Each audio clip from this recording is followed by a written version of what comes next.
This program features live coverage of an African safari and may include animal kills and carcasses. Viewer discretion is advised. This is why the Nkuhuma Pride is such a firm favourite.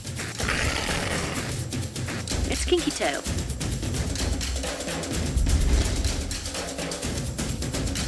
He just looks ready for a fight.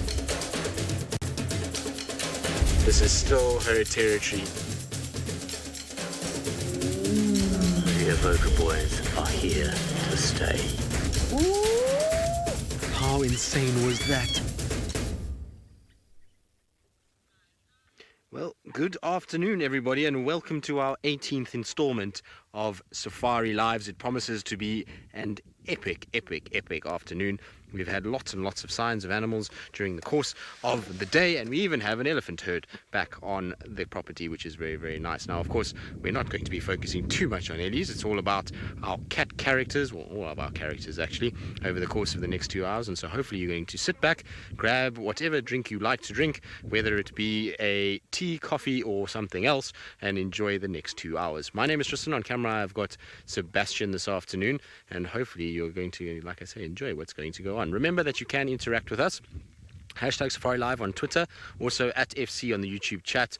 If you would like to ask questions, remember to keep them relevant to what you're seeing on screen, and we'll try and answer as many as possible. Now, it's nice to see some Ellies around. The reason why we're actually here with the Ellies is because we're trying to find HOSANA at the moment. HOSANA was around this area this morning, and so we bumped into these guys on our way to try and kind of have a look for him. And so nice to see. Like I say, we haven't really seen too many Ellies around at all. Now, this week has been a very, very, very good week for us here at Safari Live. We've had many sightings, including pretty much all of our characters, and it's been one of those weeks where things have happened. We've also had a bit of rain, so there's lots of changes around, and I wonder if that means we're going to continue to see some epic sightings when it comes to all of the animals that move around in this area. Hopefully it will be. Hopefully it's going to continue from today, and we'll carry on having a really kind of good time of it. There's a little baby Ellie there. Looks like a smallish Ellie walking around in the background. There's quite a few here. It's a nice sized herd that we've actually got at this stage. Right. I think we need to actually just reposition ourselves a little bit, because it's not going to get much better in terms of the view. Lots of bushes in the way, and the road is actually just on the other side. So while we try and find our way around and see if we can get a slightly better visual, I was saying that's been a good week, and lots of cats have been around. So why don't you take a look at where they've all been moving? It was a busy week on Djuma as most of our cat characters made an appearance. We started the week with a bang as a single impala provided food for Mfukazi, Tingana and HOSANA. From the kill, both Tingana and HOSANA headed north. HOSANA made a brief appearance at the dam camp before heading towards Buffelshoek Dam. From the dam, the little prince marched his way south in search of a meal, and eventually found what he was looking for as he stole an impala kill from Shadulu. Meanwhile, Tingana was once again found at the same kill Mfukazi had been seen on. The INVESTEC pack made a brief incursion into the west of the reserve. The Nkuhumas also returned just north of the camp. To round out the week, we finally found Thandi and Tlalamba as they made their way through the southeast to a stashed Ika kill. Up in the Mara, Waffles and Cubs were in their usual spot at the den. Kapuli was also found in the south of the triangle, while his pride, the Sausage Tree Pride, and Kinky Tail followed the wildebeest to the west. Up in the far north, the playful Paradise Pride spent the afternoon close to the river. Well, as you can see, been a busy week both here and in the Maasai Mara. Lots and lots of movement between all of our cats, and some surprises in the form of Mfukazi and that unknown male leopard. So lots kind of been around, and it's going to be interesting to see whether or not the change in weather, and as we start heading into our summer months and rain starts to fall, whether that's going to influence how things go and whether we're going to see the same amount of movement of our cats. There's definitely been a lot more shifting around, particularly by HOSANA. He's covering a lot more ground these days than he has over the last few months. He's been spent most of his time in central parts of Djuma, but you can see now that he's starting to expand outwards and is moving all kinds of directions as he goes along. But isn't this cool just to see some Ellies? I know we're trying to find our cats more than anything else, but like I said, it's just been so kind of dry with Ellies of late here in Djuma that it's fantastic to actually see them back in this area. You can see that female's just dusting that so she gets rid of all the soil before she starts to eat the roots. At this stage of the year, there really is very little for these guys to actually feed on, and so they need to be able to eat something, and well, roots and tubers are going to be the best thing for them to eat. Now this Ellie is going to be approaching us fairly closely, and so while we let her come past in silence, let's send you across to Taylor McCurdy so she can say good afternoon to all of you. Good afternoon, everyone. And again, just welcome to Safari Lives, where we're hopefully going to find lots and lots of cats. And we're basically headed now to where we left Tundi this morning on Sunrise Safari. So, unfortunately, Tundi gave us the runaround and she took us through drainage lines, which she typically likes to do. Now, if you've only just perhaps started watching Safari Live and you are very uncertain as to who some of these animals are that we're talking about, because they're animals we're talking about, not people. So Tundi is a female leopard who lives around and in this area. She's taken over her mother's sort of home. Unfortunately, her mom Karula is not around anymore, so only fitting. And as it normally happens with leopards, she's now moved into this big space that's available, and it's prime property. So she's been exploring quite a bit. She's also got a daughter. Her name is Tlalamba. We might meet up with her a little bit later. So she stashed young Tlalamba in a drainage line or a tree or somewhere around. Not that Tlalamba really stays in one place in these days. And Tundi went on walkabout looking for things to eat. She spotted some nyala, which was great, but she didn't make an attempt on them. She left it a little bit too long, or maybe she thought she didn't really have a good enough chance. So that kind of all happened this morning. So we're going to head back into that area to try and find her. But she was in the middle of two drainage lines, which was between two different roads. So I think we'll just check the surrounding area first, check all the sandy places to see if she walked in that area. And that's sort of how we're going to start it off. And hopefully it will all pay off. But it is a tough game trying to relocate on animals, and lots of concentration will be needed. So we're going to go and do some tracking, something you can't do in the Mara Triangle.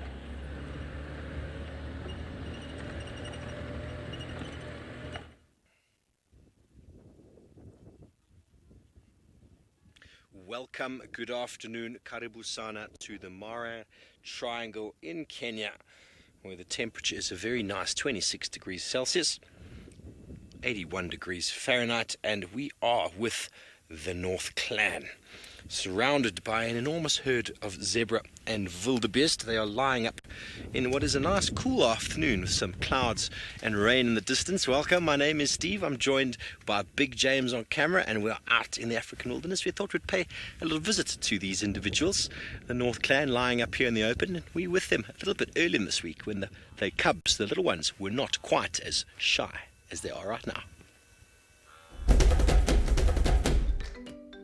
My first visit to the North Clan den heralded a wonderful sighting of WAFFLES and her two young cubs, both showing off the early spotted coats of budding adolescence. Elsa B was also in attendance, and under hers and WAFFLES' watchful eye, the enthusiastic and inquisitive youngsters ventured out.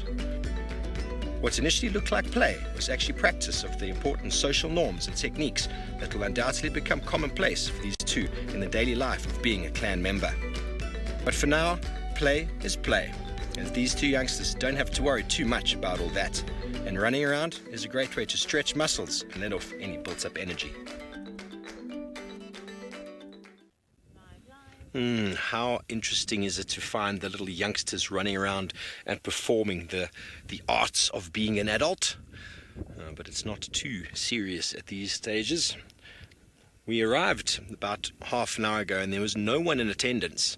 There were wildebeest and zebra feeding around the den itself, and one by one, first one to arrive back was WAFFLES, and as soon as she did, she's the one there with her bottom in the hole. As soon as she arrived back, three little youngsters popped their head out of little holes in the ground, and then one by one these other individual hyena joined back, and we were very fortunate enough to see the little ones come out. And this youngster in the front of the screen on the bottom right actually was doing a little bit of a sort of that characteristic side-on greeting ceremony with all of the youngsters one at a time. And I'm pretty sure at the moment 2 of the youngsters are busy suckling on mum. And there's one on the left, just a little bit back there on the left. There we go. There's a little hole in the ground that they pop out of. And that possibly could be one of the other pups, I believe, or cubs. I believe Get Fuzzy and Ice have also got 1 each. And Waffles has got 2, all about the same age. I can't tell the difference. I've only seen 3. The last 2 times we were here, we only saw 2. And on our arrivals a little while ago, 3 of them were up and about and moving all over the place. But 2 of them clearly more interested in Waffles than the other one, lying on her head and competing with each other for mother's milk, which is always very interesting. And one individual hyena that's at the back now came all the way forward but was chased off, not very well liked near and around the youngsters, which is quite interesting to watch the dynamics. They are all related and all part of the same family, but she's not allowed nearby. I wonder what that could be. But we're going to spend some time here and see if the little youngsters come out. Maybe we can have a look at that one there, the back, James. She's put her head down again. She keeps looking over here. She's very interested. She's very interested in what's going on over here, but she's not really allowed. Zachary, the weather today is fantastic. It was a bit hot in classic African style. As we were leaving camp, James was saying, oh, it's very hot. And the guys at the gate were also saying, very, very hot. But that has led to some thunderstorms and rain in the distance. And the wind has picked up and the clouds have pulled in. And it is actually really nice and cool at the moment. This morning was nice and warm. And this afternoon is promise for some cooling down. All of the wildebeest, and there are so many of them accumulating in and around the river at the moment.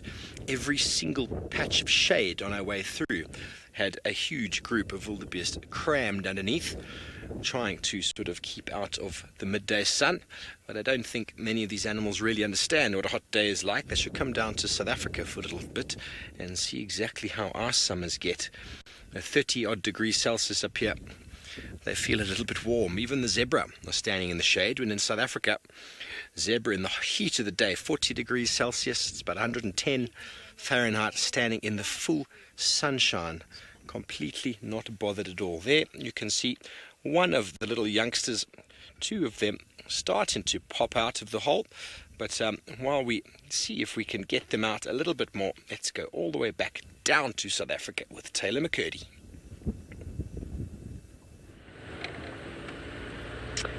Well, we haven't really found anything just yet, except they're all going to go in the bushes. Let's see if one will come out. We've got a small family of kudu just moving through this guarri thicket. They might actually be heading down to the pan for a bit of a drink. Now, these are great animals to watch and also to know their position. And I always talk about this because now we've got 2 potential leopards that could be in this area. Tristan's looking for HOSANA around here, and I'm looking for Tundi. And if we hear any big kudu barks, although I'm sure there's quite a few kudu out at the moment, but if they sound like they're around Vuyatela Dam, it would probably be this lot. And they are exceptionally vigilant. They've got big ears, they've got very good eyesight, so they do tend to spot the big cats that'll be trying to hunt them. Although I think Tundi would prefer to go for something a little bit smaller. But HOSANA, on the other hand, well, he wouldn't have any problems bringing down one of those younger kudu, like that young male.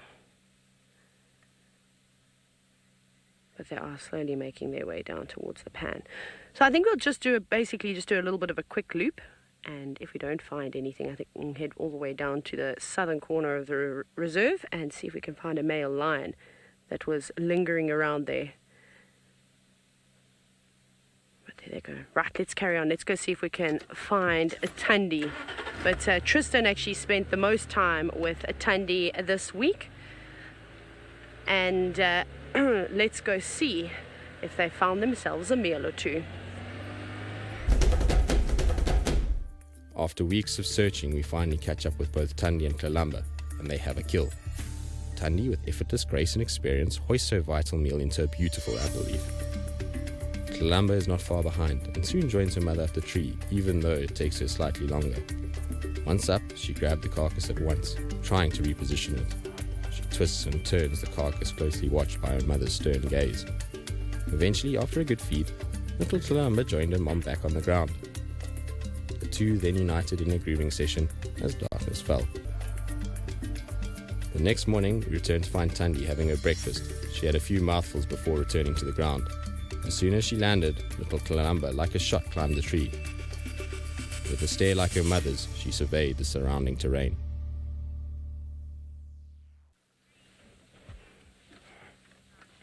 Well, that was epic that they did get a meal. It was really entertaining to watch Kalamba as she's learning to move the carcass around. And I liked that she was trying to stash the carcass in some of the holes in that apple leaf tree. Right, but another surprise for you is just down to the west of us, Tristan has finally managed to find HOSANA. Sands. Indeed we have. We found exactly who we were looking for. So we found little HOSANA, who's not so little these days with his big full tummy and big paws, and he's having a serious nap. He is a tired boy. He's obviously been moving around quite a bit during the course of the day, and so it seems as though he's a little kind of sleepy and tired in the shade at the moment. And look at the size of his front paw, even in relation to his head and shoulders. You can see that there's some bulk in that and some serious size starting to come through on HOSANA. He's amazing actually how he's kind of developing. I actually looked at him this morning for the first time in a while and thought to myself, well, he's stopped looking like a cub now. He really is looking like a solid male leopard. Still got a young face, but his body is starting to really fill out quite a lot, and he's starting to look quite thick set, much like what his dad often looks like when they're full. I know it's when leopards are full they often look better, but just his chest and shoulders area is really starting to grow quite a bit. And it's really good that we're seeing him kind of developing the way he is. I just hope that he's going to be able to hang on into this area and stay here, because it would just be so wonderful to follow him. Can you imagine following HOSANA from when he was born all the way through until he becomes an old male leopard? Wouldn't that just be the most wonderful thing? I think it would be awesome. And so I'm hoping that that's going to be the case. He's probably got no better situation to do that than he does at the moment. I don't think you could have wished for a better kind of way things to have played out, with Tingana being the age that he is and the condition that he's in at the moment. It should allow and buy time for HOSANA to get big enough to be able to actually kind of dominate and maybe even stick around in this area. Lulu, he is the sweetest cat. He's so cute. He kind of, when we first arrived, he had a little opened his eyes. He was like, thank goodness you guys are here. I've been waiting for you all day long, and had a little stretch and then promptly went back to sleep. He knows that he's just got to kind of hold out for a bit, and then he'll start to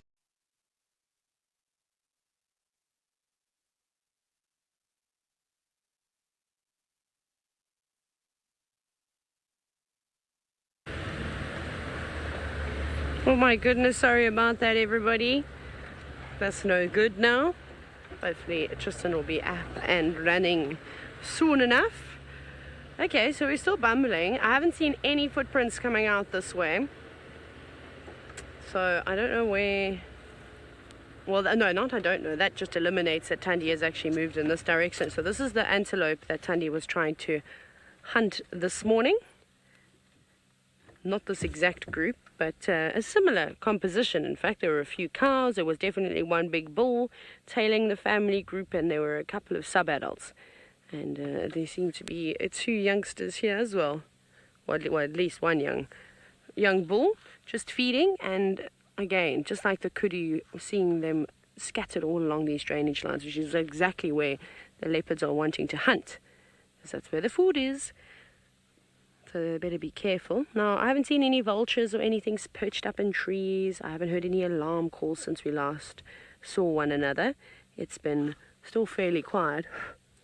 And I'm hoping that if I just go around and just check Buffles or Cutline, that we'll maybe see some tracks of Thandi and then of Kalamba. I'm hoping that they did get something to eat. She could do with a meal. She only had a deka, which kept her belly full for a little bit, not for particularly long. And there the Inyala slowly move off and away back down to the drainage line. The wind is now starting to pick up, so Thandi could have taken a break after we saw her this morning, when she eventually just disappeared behind a termite mound, and maybe just saving her strength for a little bit later. It was very still. It was beautiful weather throughout the whole day, but this works better for the predators in terms of hunting. Goodness, there's lots of little flies and things around today. We'll just have a little check around here, and then if there's nothing, we're going to head down south and try our luck that side. I know that Tristan said something about the Nkuhuma Pride being on Chitwa.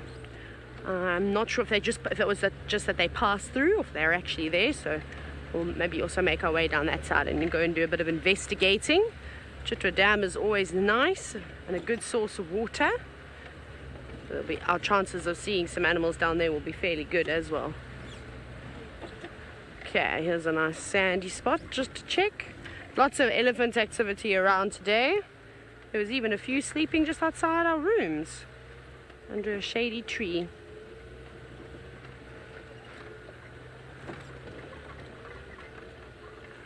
Oop, hold on, Craig.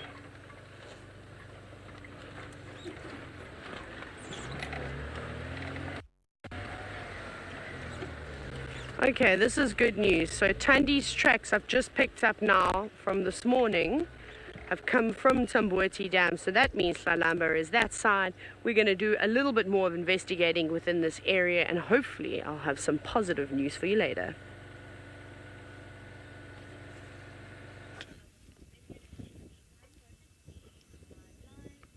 Thank you, Taylor. Well, we have not got any tracks. We've got the animals, which is very cool. And every now and again, the little youngster, one of them, pops its head out of that hole. It's very cute. Very interested in the big wide world, and we're hoping they'll come out at some stage. Now that the adults are in attendance, it should be time for the youngsters to come out and play. But I think what's going on is the youngsters are suckling. My mum was away. There we go, just in the hole by Waffles' head. There's a little one. It's going to come out.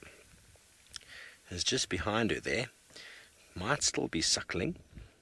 There you can actually see below Waffles' chin, well, in front of her nose is a set of ears, and then below her chin there's two little paws there.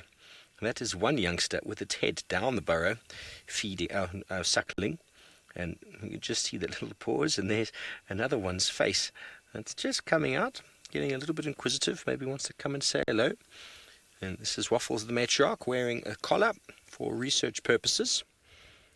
People from the Michigan University in the USA are researching them here. James Richard, well, I've only seen 3, but apparently there should be 4 really small youngsters about that sort of size. And then I saw another sort of medium-sized one a moment ago, but I think there's 2 of them. So there's 2 of them, and then 4 of the really small little dark ones. One with ice, one with fuzzy bear, I think.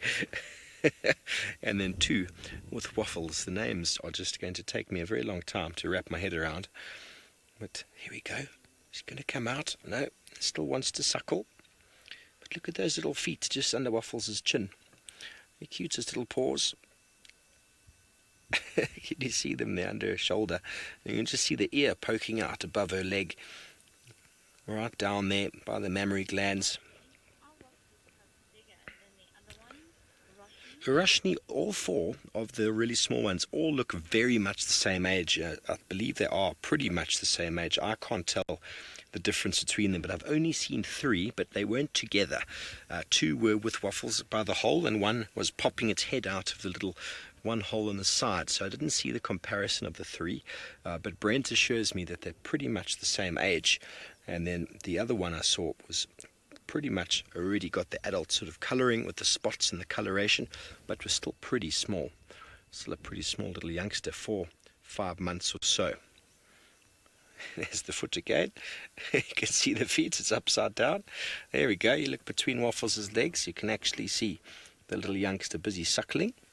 Such a good mother. While the one youngster was suckling, the other one was lying on top of Waffles' head. While she was lying on the floor, she was lying like that, and was lying on top of her head, not bothered at all. Such a good mum. So tolerant.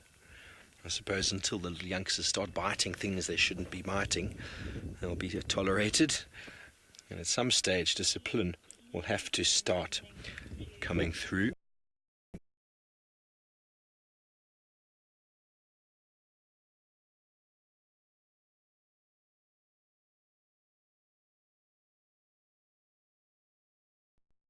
Landscape, but at the moment it is the Z and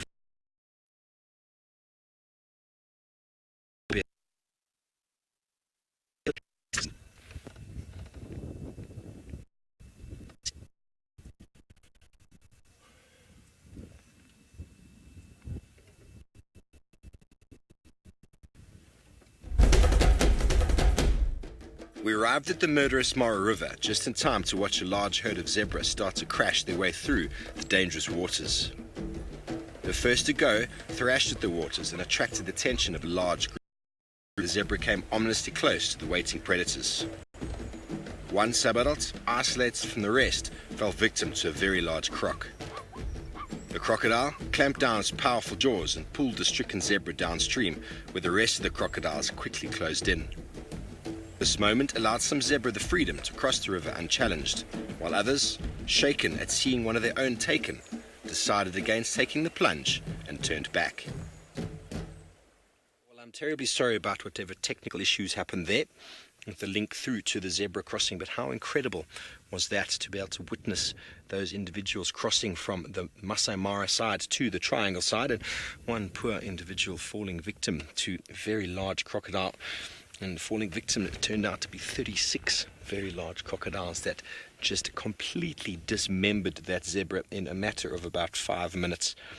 It was drowned pretty quickly, and then with the very characteristic barrel rolls that the crocodiles do, well, 1 out of the million, or 600,000, 1 out of the 600,000 fell victim to the crocodiles, which is all part and parcel of what happens this time of year. If you look over the plains, there are a few wildebeest and a few zebra from time to time really do not dent what we can see. Out here is just thousands and thousands of animals. Today I think I've seen more wildebeest and zebra than I have seen over the last few days, and they all seem to be moving closer and closer to the river. So the next few days, James and I are most certainly going to be spending time closer to the river, checking the crossings. This morning we nearly had one. We actually had a very small crossing of about 7 zebra, and the crocodiles were not bothered at all.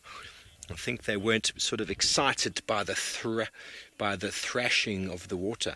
Nevertheless, the largest crocodiles recorded are 5.5 meters and weighing over 1,000 kilograms, so 2,000 pounds, and that's about 18 feet. So that's enormous. That is very, very big. That was a crocodile that was pulled out of the Luvuvu River in the northern Kruger. But I have no doubt that there are possibly even bigger crocodiles out there. But that is what the history books tell us. And James, just right here, we've got a little youngster that's popped its head out, the little inquisitive one. Keeps popping its head in and out of that little hole there. He's too cute. Maybe he's waiting for mum as well to come and suckle, because possibly getting quite hungry. But anyway, the plains are abounding with animals, and we're going to move off shortly to go and see if we can maybe find some lions following these herds. Lulu, no, the adults will possibly look after the den, but they won't suckle. So from a babysitting point of view, yes, most certainly they will look after and guard the den site, but they won't do any communal suckling. That is completely reserved for the adult on its own.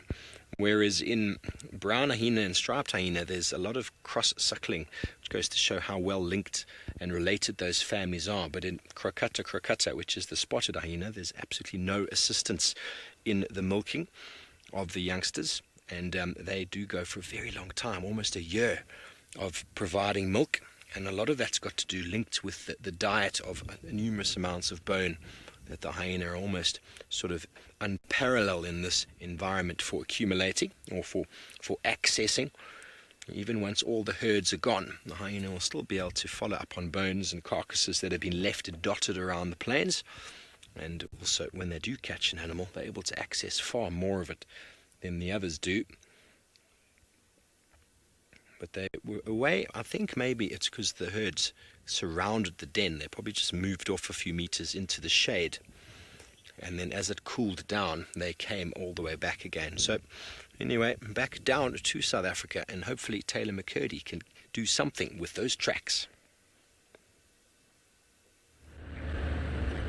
Now we're just about to arrive at a WAFFLES Cook Dam, which is slowly drying up, but it's one of the few dams that has a decent amount of water in it.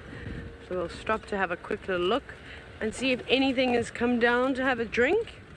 Although, at first glance, it kind of looks empty. A couple of birds. Oh, hippos.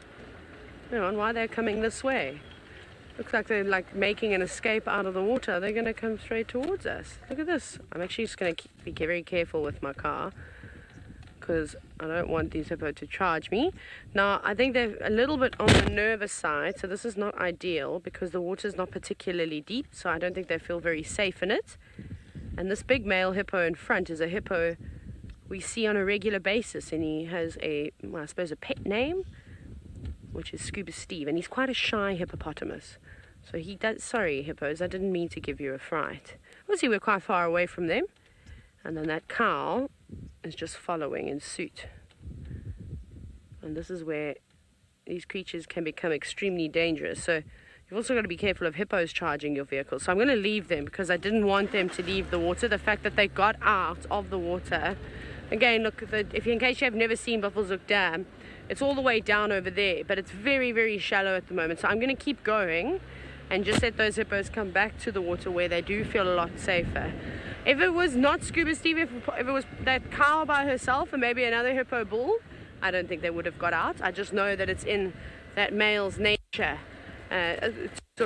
He's very, very nervous. He hasn't got any confidence at all. Yes, Rosalind, hippos are indeed deadly. They kill more people than the big five put together, so you've got to watch out for them. And they're just wild animals, and as you've just seen, even though they're so massive, they can be, scaredy cats. And I think, Shem, I feel like a lot of the time when people end up getting injured is because they're so frightened of us as humans, and they're protective over their areas. They hold territories.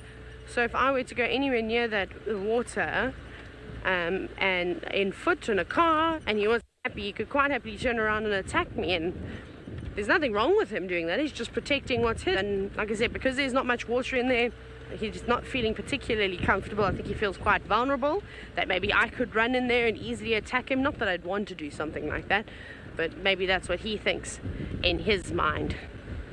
Right, so we didn't pick up on any fresh signs of Tandy, just some old tracks from where she came in to Vuyatela this morning. But Tristan has managed to sort out his gremlins, and he's still with HOSANA. Indeed. Now, sorry about it a little bit earlier. We had a slight technical difficulty. Luckily, we were so close to camp that we could shoot in like a Formula One pit stop crew and get everything sorted out and back out again to be able to spend some time with our favorite little boy. He's kind of just moved a little bit from where he last was.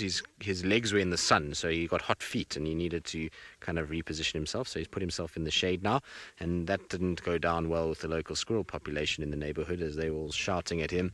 And then also he's kind of now just looking around. There were a few impalas around as well, so he's just kind of scanning about, and there's also a little bit of a breeze that's kind of blowing into his face, so he looks quite content, doesn't he? He's about as happy as you could ever imagine for a leopard. He's got a full tummy, there's a bit of a breeze blowing, he's got some shade, and he's got some company, which we know HOSANA likes to have, so typical of him to be kind of around where he is now. Gallagher Pan is one of his favorite little haunts, to be able to not only rest but get water and to be able to hunt potential food items that have come this way. And I was a bit worried a little earlier because I thought potentially the Ellies might have pushed him off and moved him from this area, because they seem to have come from here, and when Ellies are around they sometimes can make leopards move, and that's maybe why he's lying here and not in the drainage line off Gallagher Pan, because of the fact that the Ellies moved through there. They might have just made him move kind of a little bit out, and so he's found the next best place, which is some shade, conveniently 1 meter off the road. So finding him really was not tricky this afternoon at all. Now, it's been a very, very, very, very busy week for HOSANA. He's been all over the place, and well, he had a tough time of it trying to defend his meal that he had in the middle of the week. We find HOSANA on a hot afternoon with a fresh nyala kill. He barely had time to catch his breath when a hyena approached the kill. The little chief grabbed the nyala carcass and with all his might tried to haul the huge kill up a tree. Alas, he just wasn't strong enough to get the carcass to safety before Koza, a male hyena, ran in and latched onto the carcass. HOSANA, realizing he was no match for the hyena, let go in disgust. Koza proceeded to drag the carcass a short distance away before tucking into his stolen meal. HOSANA was helpless but patient as he lay panting, looking for any gap to retrieve his meal. Unfortunately for the prince, the noise of crushing bone attracted another member of the Djuma clan, and Tima bounded in to join in the festivities. With the two hyenas preoccupied, HOSANA spotted a piece and like a flash ran in. Unfortunately, he wasn't fast enough and was promptly chased off the scene by the hyenas. Well, wasn't that a tough time for poor HOSANA? I felt so bad for him. He had done so well to find himself a meal, and then unfortunately they stole it from him and he was left not to get any of it. Although it seemed as though the next morning Taylor went back and she managed to find him sort of noshing on a leg or something like that, and so maybe he got a little piece out of it and was able to then kind of eat that. But it really did feel sorry for him. It's tough out here when there's hyenas and other leopards that steal from you, and so poor HOSANA has had to learn that the hard way this year. He really has had a difficult time of it in terms of thievery. The thing is, though, is that he did everything right there. It's just unfortunate circumstance, and also a problem that he killed something that was a little too large for his size at this stage. If he had killed something smaller, he would have done everything right. He would have been into the tree with his carcass and everything would have been okay. But because he killed a large animal, it makes it a lot trickier for him to have gotten it up. But he killed it, he dragged it to the base of a tree before any hyenas had arrived. He sat there, he was just catching his breath, he was starting to kind of eat a little bit, open it up, try and lighten it, and unfortunately he just got caught too early on. And that happens from time to time, even to the most experienced of leopards. I've seen them lose kills like that. The only thing is, I think he could have been more aggressive potentially towards a male hyena that he saw. I suppose he's still on the younger side, but a big male leopard might not have stood down to a small male hyena of Causa's size, and he might have then tried to take it back. But he ran to the tree, picked it up before the hyena came. He tried to get it up, but it was just literally too heavy. He tried with all his strength to get it up there, and this is just the way it goes. I've seen many leopards lose kills like that, including big males like Tingana, who just don't have the time frame to get it up and struggle with that carcass all the way up the tree. And so, like I say, he did everything right, and his experience to try and put it up into the tree was there. But unfortunately, this is the way it goes sometimes, and they lose out. But HOSANA will learn from that and hopefully be able to get it right next time. Anyway, talking about hyenas, Steve sounds like he's having a wonderful afternoon in the company of the North Clan, and well, they are not as thieving as the hyenas down here. They do a lot of work of their own. 3 hyena joined the scene, and now all the youngsters have come out. We've seen 4 now. Yeah, 3 running around now. These 2 got very excited eventually. It's probably mum that arrived back. It's very hard. I'm getting very confused because all the youngsters are playing with all the mothers and running around and almost suckling off everyone. They're doing a little bit of pasting again. Very important life lessons to learn. These 2 are much smaller than WAFFLES' ones. You can see they don't even have any spots yet on the chest. You see that they're completely dark in colour. And he's doing the pasting. There we go. Not a very successful one at the back there, but that's why we practice. And it was doing a little bit of digging as well before. The hole's not big enough, it says to Mum. What's going on in that head with that nose? What can you smell, little one? Feeling a lot more confident that there's more adults around.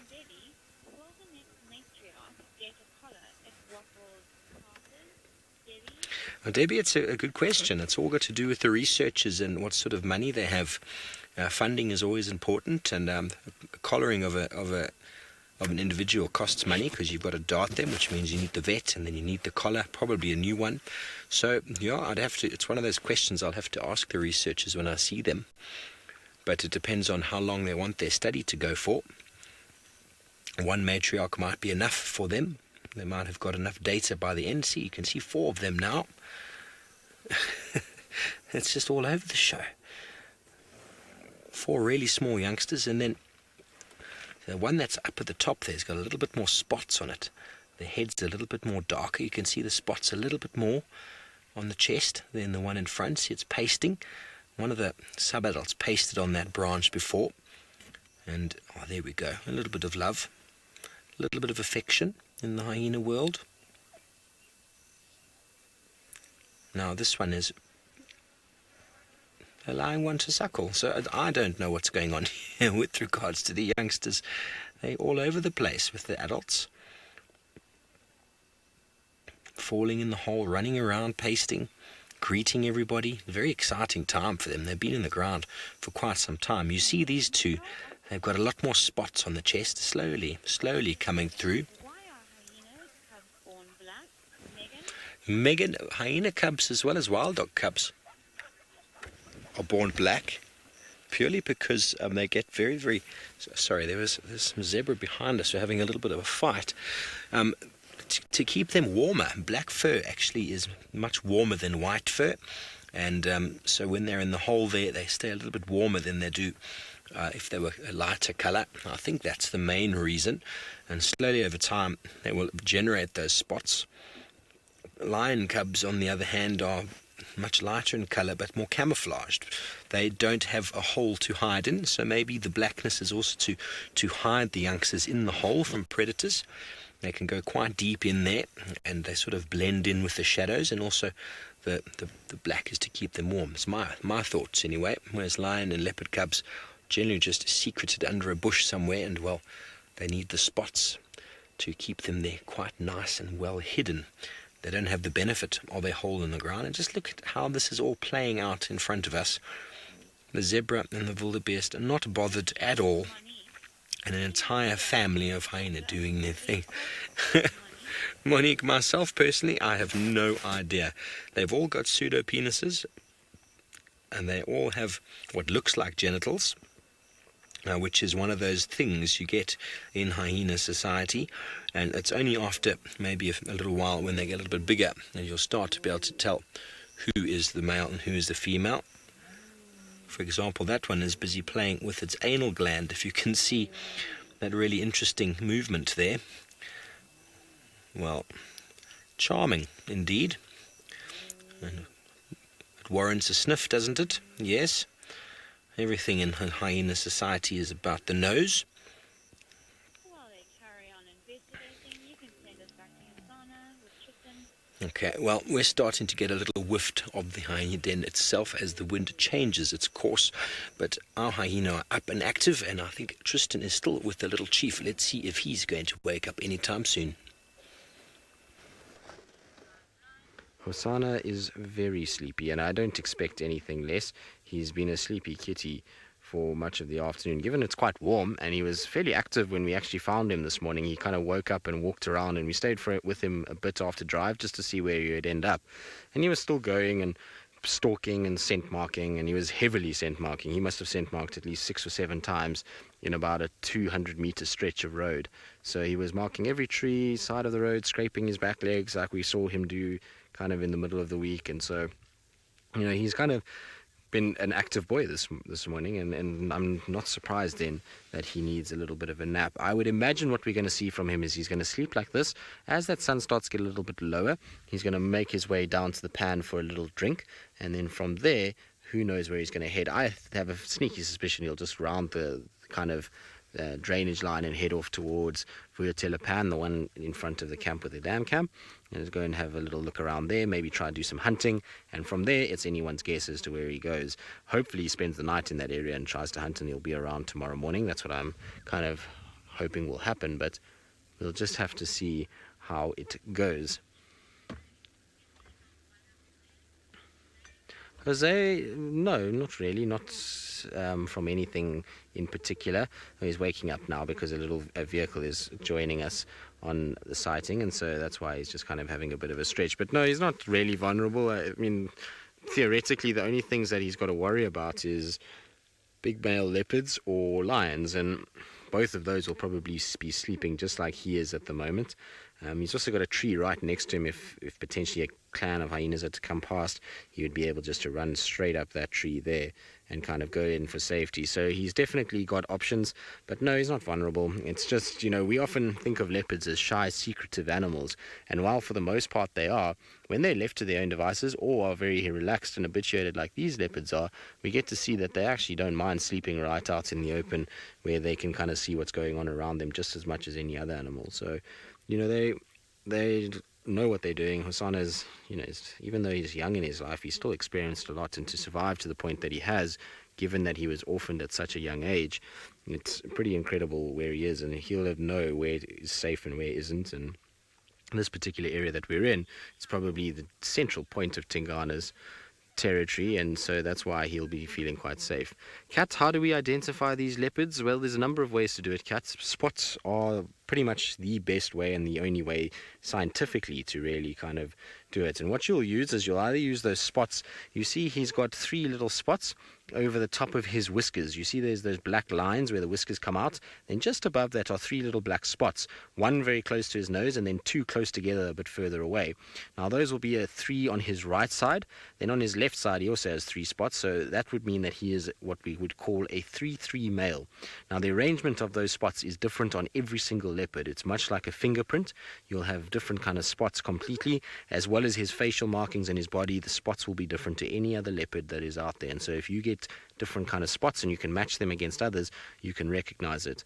But how we recognize them, because we are fortunate enough to see a lot of these leopards as often as we do, we often can recognize them just clearly or by sight. So what they look like, much like you maybe have a domestic animal at home, if you have a dog or a cat, you would be able to know which one is your dog or cat because you've seen it so many times, and you get to recognize certain traits within them. And it's the same thing with these guys, is once you see them a lot, you recognize eye color, you recognize body shape, and certain little things that will give it away, that will tell you who this leopard is. And so I mean, spots are the scientific way, but out here, very seldom do I look at a leopard's spots before we know who it is. Just the general sort of appearance of that animal, the way it looks, its facial kind of features, its eye color, its ears, that will all kind of tell you who exactly it is. But spots are the one that you should really kind of use if you are to do things properly. And each, like I say, each leopard will have a completely different spot pattern to another one.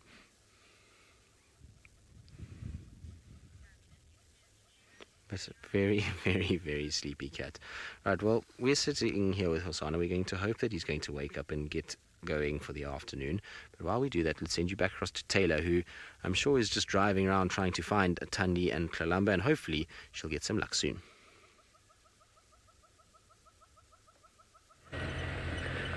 So we gave up on searching for Thandi and Kalamba. I don't know where they are. So what we did is we came all the way down along the eastern boundary and then down to the south, and we're trying to find one of the Avoca male lions who was seen here this morning with Tristan, but I don't see him anymore, so I'm wondering if he hasn't maybe moved off. So he was sleeping around here somewhere. He's got a bad limp, so I don't think he'd be going too far. So we're just going to quickly keep checking the shady patches in case I've missed him. If you did watch a sunrise safari this morning and you saw the interaction between the Avoca male and Tingana, you really realize how flat a lion can make itself. Okay, let me just check here to make sure that there is nothing. I might have to end up going back up again. Yes, I think we will do it quickly. Just check one more time along here. Anyway, something else that we could see around and in this area that have been popping up over the last week or so is the wild dogs, and we did have a spectacular sighting of them just a few days ago. The INVESTEC Breakaway pack and their puppies showed up on our western boundary. It was hard to get a total count of the dogs as they were lying up in some long grass. Eventually, one of the pack members initiated a game with one of the other dogs, but an intruder arrived on scene. Immediately, adults went into defense mode and the puppies raced off to safety. The hyena eventually moved off and left the pack in peace. Sadly, it seems as though 2 of the puppies have not made it. Only 4 remain. I have no doubt that the adults will do their very best to keep the remaining pups alive.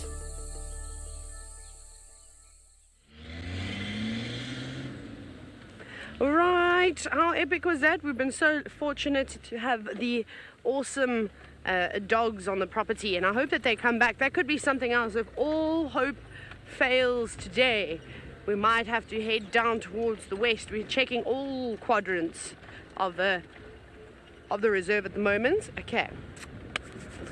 Haven't seen the dog tracks though, haven't heard anything. I'm still just looking for that lion. He's here somewhere.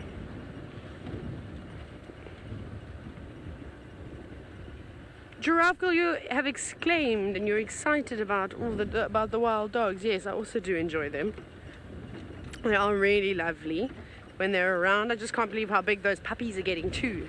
They're enormous. I feel like they've doubled in size, but nothing stays little for very long out here. It's important that they all grow nice and big and strong. Sorry, I'm still just checking here for the lion. I'm going all the way down to the boundary now. I'm sure he's here somewhere just in the shade. Okay, wonderful. Okay, we're going to do some proper searching and just check the shadows very carefully to find this avoca male that's lying somewhere around here. Off you go back to Steve, who's waiting patiently at the hyena den. Well, we are still here. We're thinking of leaving, but can't leave when all the little ones come out. All have been very active as always. Most active I've seen them. Pasting. Some growls going on there. See if you can hear it. That subadult's getting a bit too close. The female in the hole is not liking the attention. The youngsters are trying to figure out what's the growling all about, getting them quite excited.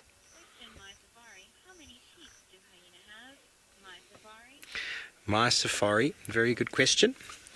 My knowledge of animals and their teeth needs a little bit of work. So I'm going to pose a question to the viewers. How many teeth do hyena have? I'm going to reckon it's in the 30s, somewhere around there. But the exact number I'm not sure at the moment. But every day it's good to add some knowledge to our minds. And what I do know is that their bite force is incredible. And look at that. Look at those teeth there. They are enormous. Send through your questions or comments to #SafariLive or just pop it on the YouTube stream. Who can tell us how many teeth does the average hyena have?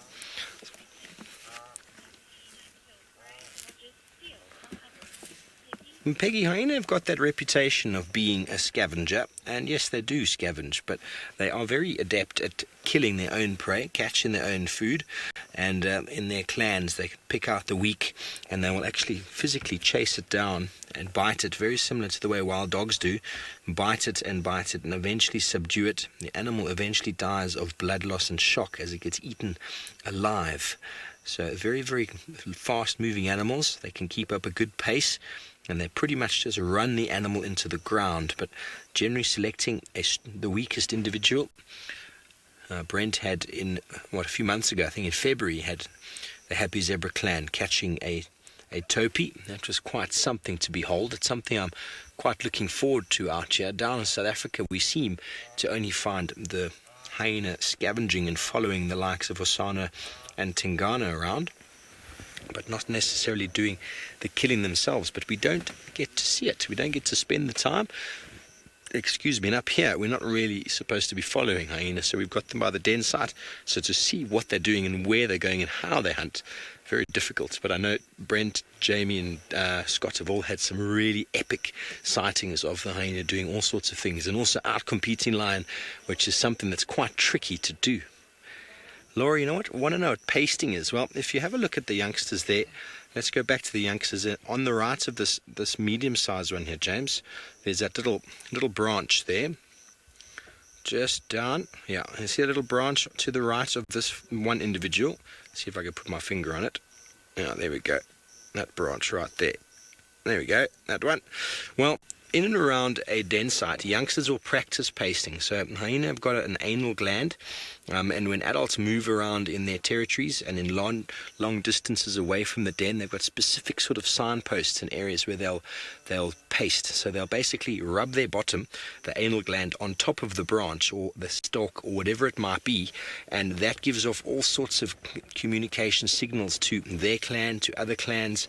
It sort of advertises occupancy. It's similar to what leopards do in their urine spraying, except the paste lasts a lot longer.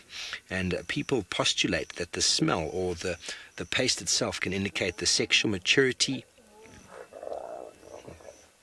A little bit of argy-bargy. The sexual maturity, strength, size, reproductive ability of the clan, we can only guess. But the pasting needs to be redone every couple of weeks. And in and around a den site, The youngsters will practice, and they'll do it religiously. Almost it becomes very instinctive for them, because when they're out in the field, they need to be able to do it at some stage at those signposts where they also defecate. Yes, indeed. That zebra's got a lot to say this afternoon. So the pasting is something that the youngsters practice, and we've probably seen a few. You've probably seen a few clips, or in that one clip, and earlier we saw the youngsters sort of, I don't know if you've got a dog at home and they walk around and they rub their bum on the carpet because they've got worms. Well, that's kind of what pasting looks like in these individuals.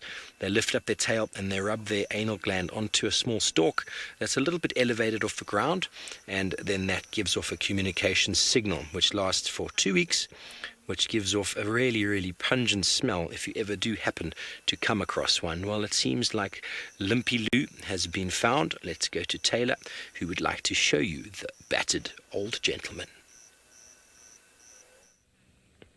Here is Limpy Lou, one of the Avoca boys, who I cannot believe is the size that he is. These guys have, like, I'm not even joking, doubled in size, not only in body mass, but also with their manes. It's just absolutely extraordinary how quickly these animals grow. And we were literally just talking about how nothing stays little forever, and of course that applies to these males. Now, the Avoca boys have been an interesting coalition of males that have come from the north, and we haven't been seeing them too often. They pop their noses on every now and then, but they haven't quite established themselves up here in the north since the Birmingham boys moved on further south. And there's no sign of the Birmingham males, who were the coalition that were up here, returning anytime soon. So I think slowly but surely, once the Avocas realize that the space is really now open and up for grabs, they'll start moving on in. They've got a hard job of trying to convince the females, the prides within the area, that they're worthy. It'll take a little bit of time, but eventually they'll worm their way in, which is not normally happens. It's not a typical quick thing. The female lions are, slow to gain the trust of others. Fair enough. But luckily for the Nkuhumas is that they don't have any young cubs. And the only real issue that they could occur within the pride is that these boys chase out the young Nkuhuma male, and then also, his fellowship now, because he's got 3 others that have decided they quite like him too and would also want to join his coalition. So they might not tolerate them anymore, but while they're not permanently here in the northern Sabi Sands, they seem to be spending their time more in the Manuleti and in Buffelshoek, which is just north of us. I reckon in the next few months they'll probably settle on down. It also sounds like there's been a couple of lionesses, I don't know which lionesses, mating with them from the Nkuhuma pride. Zephyr, yes, shame. I'm not sure what's happened to this male lion, but he's been limping for a couple of days now. And Tristan was saying to me it looks like one of his joints is quite swollen. So I suppose we can really only speculate whether it's a snake bite, whether he's run after something and he's, twisted a joint. That happens. You know what it's like when you twist your ankle and how swollen your leg becomes. These kinds of injuries are fairly common with animals, especially if you're running at full speed. You're not particularly looking at where your feet are going. With the amount of holes and things like that here, I suppose anything could happen. And that does look a little bit swollen there, just on that joint. So it could be a cut that's maybe got infected. Something like that could cause some serious swelling too. But it's a very minor injury for this boy. We've seen animals, for example, just talking about the Nkuhuma pride again. Look at that lioness that had that monstrous gash on her hind leg, and how she's completely recovered, and she looked really, really terrible at one point. She was thin, she had no muscle, even though she was eating on a regular basis, and she has quite a severe limp too, but she's fine now. So these animals are a lot more resilient than we think, and we need to give them credit where credit's due. And healing is definitely one of them. And if they're not strong enough to survive out here, to survive everything that's thrown at them, then nature deems them not worthy of living. And I know that sounds sad to you and I, but that's just how it works out here in the wild, wild west. But he's probably going to do what a lion does. He's going to just rest up and he's kind of in the fork of a road. We're at a T-junction, if you will, an animal pathway, and then a fire break. We'll sit here and watch this fella, and hopefully he'll do a rollover and open those beautiful golden eyes for us to see. Another boy that's got beautiful golden eyes but is keeping them tightly shut is HOSANA. Indeed, our golden, it's not only golden eyes, he's our golden cat, really, in many respects. And he's also having a very big nap. I think it's all of the cats were so busy this morning that they decided it's time to kind of rest. I'm pretty sure that they will get going. It's starting to cool down quite nicely. And knowing HOSANA, this is just before the time he starts to get going. He normally starts to get going at about sort of 5:30. That's his normal kind of time. He likes to wander just before that sun sets, and then he kind of wanders around at sunset itself. So I expect him to wake up fairly soon. I'm hoping he will, at least, and provide us with some epic entertainment, as he generally does. In the moment, though, it's a little bit of a sleepy cat. He kind of is taking it very easy and just digesting that stolen kill of his that he got from Shadulu. He ate that for a few days, and so his tummy is really nice and bulgy. But knowing HOSANA too, he's not going to just sit down tonight and not hunt. He just has a bottomless pit for a stomach, and so pretty sure he's going to try and find some semblance of food during the night. You can see he's dreaming. There's a little twitching of his toes. What are you chasing, boy? Obviously dreaming he's chasing something. There's the front foot is also twitching now as well. So he's such a silly cat. He really is. It's been amazing kind of following him over the past few months. I don't think could have asked for anything better. We've been so spoiled with how many things he's provided in terms of unique behavior, in terms of just general kind of goofiness that you wouldn't really expect from a leopard. And to get to know a leopard the way we have with him has been very, very, very special. We've had the most amazing time with him. But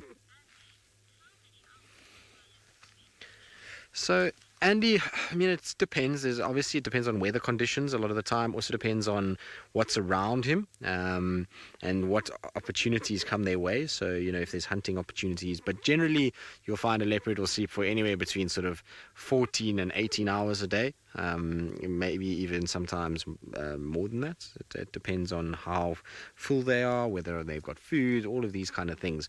Some cats are more active. A cat like HOSANA, he tends to move a lot. You see him moving around quite a bit when he's not hunting or feeding. When he's hunting at these pans, then he sits the whole night.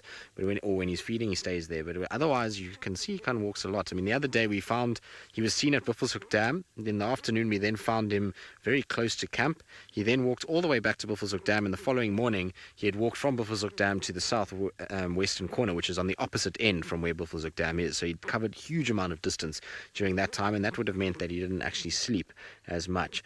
So, that just depends on the day, but on average, I would say between sort of maybe 12 and 18 hours would be my kind of range for a leopard. They're far more active than the lions. Taylor's lion that she's got is probably more around 20 hours. Now, I was saying earlier in the week that he had a busy time as he walked about all over the place, and we've also discussed how he always is involved in shenanigans, and well, we had a pretty entertaining sighting of him as he tried to take on a ferocious lizard. After losing out to the hyena, the little chief was on the prowl for another meal. Hidden in the grass was a large monitor lizard. HOSANA approached to investigate.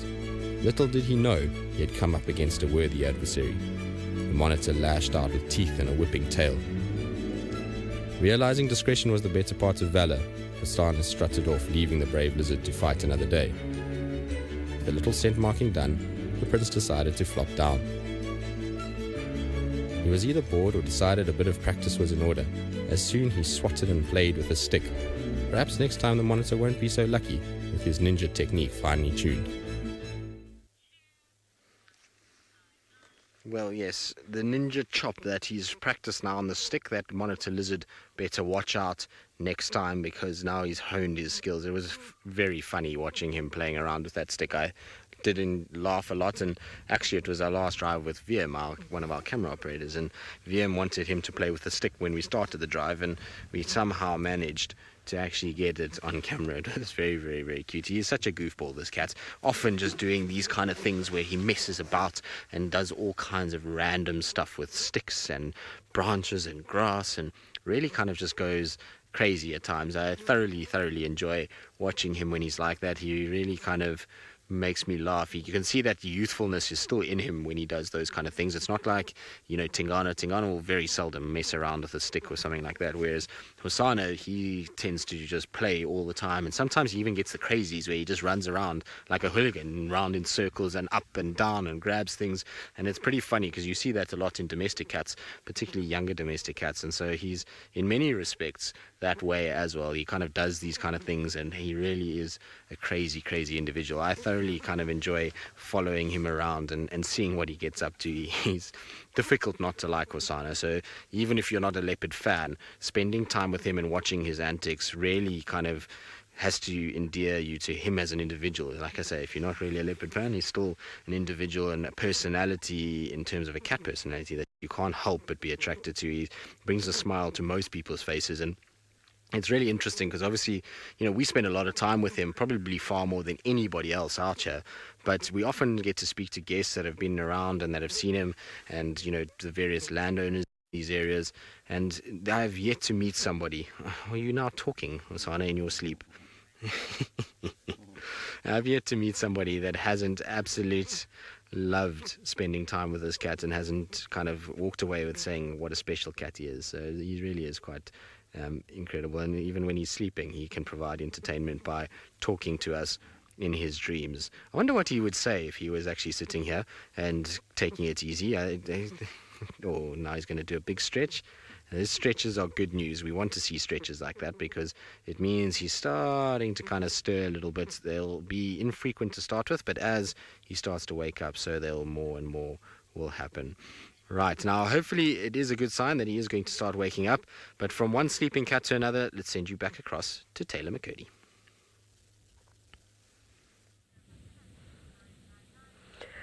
I think he's going to be sleepy for quite some time. He hasn't even blinked his eyes once since we've been here. They've been closed nice and tight, and I think he's enjoying the cool afternoon breeze as well as with the Craig.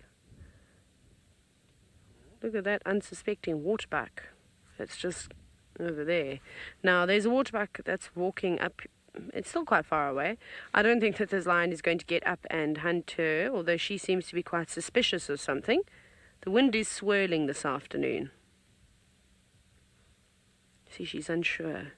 She's looking the wrong way, but something definitely caught her attention.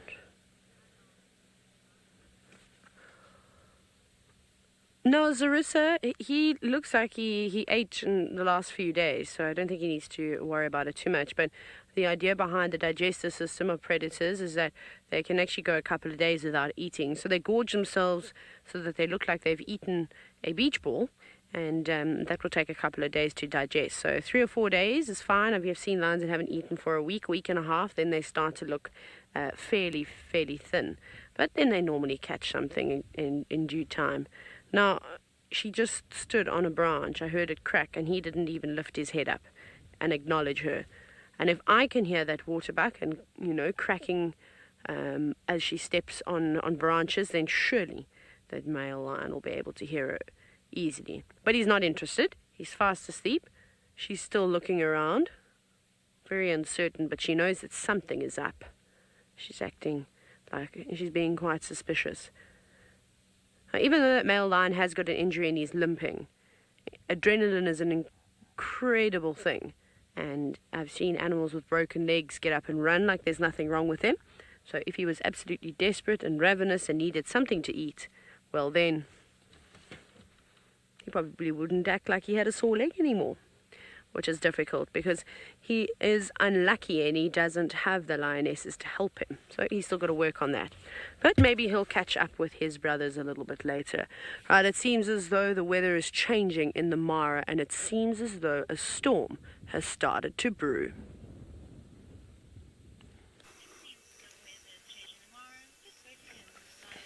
The weather in the distance is definitely raining. We saw it on our way. That's why we decided not to go too far south. That is kind of the area over there where that's the Salt Lick area. In that general direction, a little bit more to the right is where the sausage tree pride and we're hanging out. It was very, very wet down that side, but beautiful, beautiful scenes. This is the view from the hyena den, and swathed with animals over the horizon. They've picked a really good real estate here.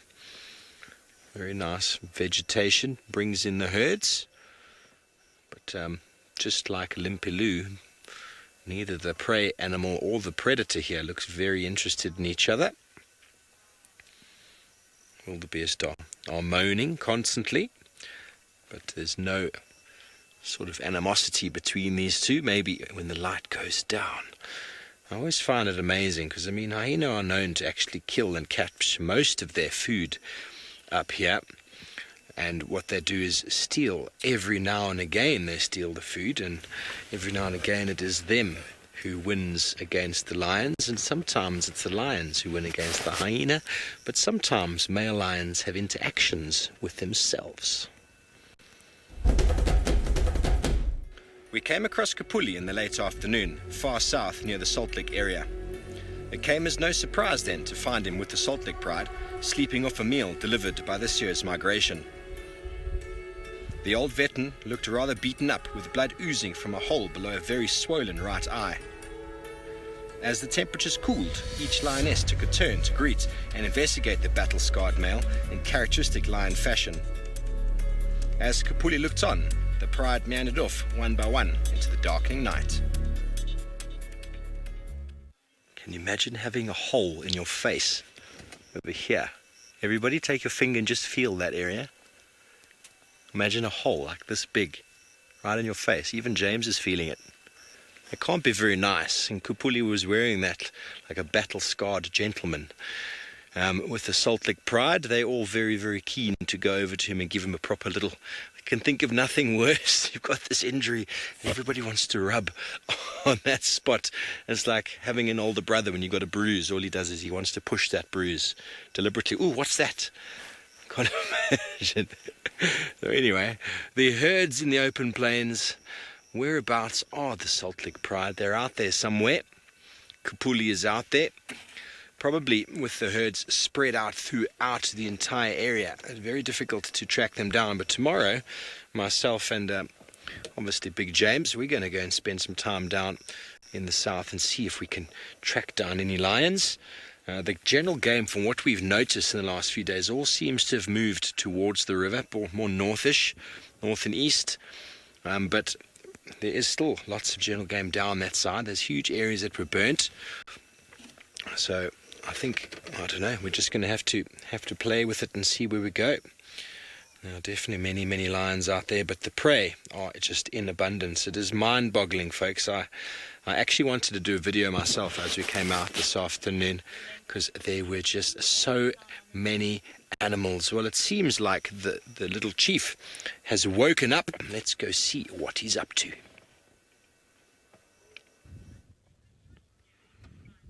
Look at him, he's transformed into another spotted creature. It is a hyena. No, I'm joking. Poor HOSANA has just been chased by this hyena. I don't know where he is. I don't know if he's actually under the car, because the last time I saw him I was walking to the bonnet and I didn't see him come out. So I'm not sure if he's actually underneath the car or not. So please excuse me while I just look and make sure. HOSANA, are you under there? Hello? No, it doesn't sound like it. Let's kind of just have a little look. If I start, he'll shoot outward. I'm just going to go back in case, because he's so relaxed sometimes you might actually be able to. Is he there? No, he's not there. All right, it's good. I think he must have gone round the mound. But this hyena came out at the worst possible time, because it's now stopped him from having a drink. He was about to go and have a lovely drink, and now instead he's parked himself off and is watching with disdain and daggers in his eyes as this hyena drinks the water that he wanted to go and have. And the hyena that was here looked like it was Corky, and she's very, very, very full. And I think it was her. It's either Corky or Pretty, but it looked like Corky to me. I didn't get a greatest of look because I was trying to watch where HOSANA was going. It looks like her, and so she's full and coming for a drink, which means I think she's maybe come from which den she's using, but the fact that she's arrived at Galagopan tends to suggest to me that she's moved either to this Aubrey's den or the Galago shortcut den, because that's the closest to this area. I wouldn't expect her to be coming from the Willemans Dip den. She should have gone to Treehouse if that's where she was going to go and drink. But look at this, him. He's not the most regal cat when he sits like this. Interestingly enough, he's once again scent marking and making a lot of kind of scraping with the back legs, which is a new thing for HOSANA these days. It's very seldom we had seen him doing it before this week, but he seems very confident and is scraping all over the place like a proper leopard would do, and is scent marking bushes and lifting his tail. And it's not just lifting and pretending, he's seriously spraying. He's not just, a few little jets of urine. There's massive amounts of urine that are actually being kind of sprayed. Oh, poor HOSANA. I'm sorry, boy. If you were thirsty, that hyena's now wallowing. So HOSANA's got no chance. You can see, look how he's just watching that hyena as if to say, what are you doing at my water? I was thirsty. Now I have to wait for you, not only to get out, but also to defecate and urinate in my water and make it all stinky. That is a look of not impressed at all.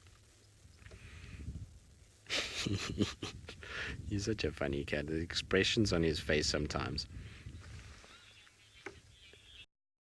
The university, yes, for the most part, younger leopards tend to sleep less than older ones. Older leopards, as they get tired, they generally are well established. Their territories are fairly well marked already, and so there's no real need for them to move around too much. And younger leopards seem to have, a bit more energy to burn. It's much like kids versus adults. Kids will run around all day long, whereas, adults tend to, for the most part, be a little bit more lethargic than a kid, or a little bit more measured, should we put it, in their approach to life than what kids are. And it's very much the same with young animals. It's not just leopard, it's lions, it's, cheetah, hyenas, all of these kind of animals. The young ones tend to run around in fits of extreme energy very quickly, and it's because most of the time they're not actually having to provide for themselves.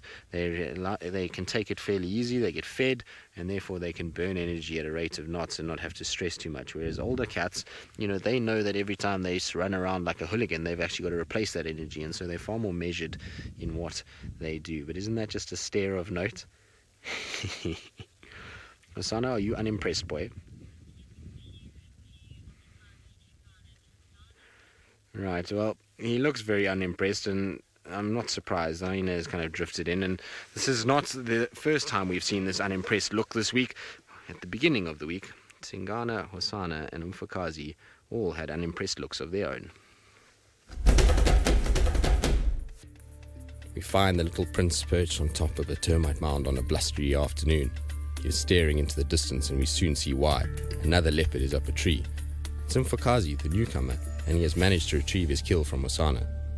The next morning, HOSANA is still in attendance, but the figure looming behind him in the tree is a larger and more intimidating one. Umfakazi has clearly been dispatched, but by who? The relaxed nature of HOSANA under the tree indicates it can only be one, Tingana. It seems father and son have teamed up to chase the newcomer away. However, now that dad has a chance to feed, he leaves his son to try and fend off the hyenas on the ground. Prince snarls and keeps one of the clan at bay, while watching his dad as if to say, pass me some too. Unfortunately, father-son bonding time is cut short as more of the Juma clan arrive, and HOSANA is forced to ascend a nearby marula tree. With hyenas everywhere, HOSANA settles in for a short nap, while his dad Tingana watches over the scene with the prize at his feet. Well, wasn't that amazing? Amazing, first of all, that we got such a good view of Umfakazi, because we know he can be a little on the shy side, so that was super cool.